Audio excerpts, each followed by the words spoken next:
And first on Fox, a major advancement in efforts to improve Connecticut law enforcement transparency and accountability. As Fox 61's Angelo Bavaro reports, the state police SWAT team has started using body cameras. Body cameras are nothing new for police departments, but SWAT teams across the country have been a lot slower to implement the technology. In fact, Brian Foley with the Connecticut Department of Emergency Services and Public Protection says the state police SWAT team is among the first in the nation to implement body cameras. He calls the move a no-brainer. If you look nationally, there had been some incidents that happened, and even locally, where SWAT teams have been forced to use deadly force. And there was no video of it.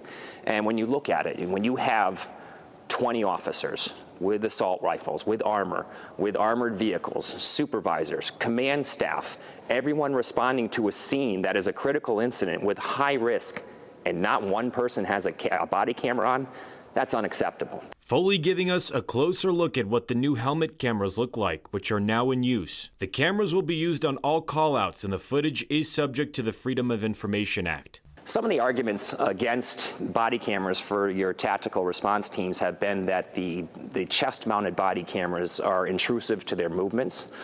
Some of the arguments have been that the body cameras will capture certain tactical plans or tactical movements that could risk their safety. Look at in the year 2021, you can go to YouTube and get as much tactical information off of police tactics as you can imagine. The president of Black Lives Matter 860, Michael Oratade, calling the cameras a step in the right direction, but he says more needs to be done to build accountability in policing.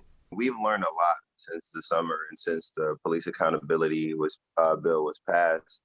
There are a lot of changes that need to be done top down, and it can't just be body cameras. In a statement, Foley says, quote, "Body cameras are only one aspect of the overall solution. They are critical to bringing transparency and accountability. Our main objective is a safe and peaceful outcome to all TAC team operations. A TAC team is put into the most high-risk and dangerous situations. Their main goal is de-escalation. Many are cross-trained in crisis negotiation and CIT training. Unfortunately, when all else fails, sometimes force is necessary. At the very least, now we will have those encounters on video."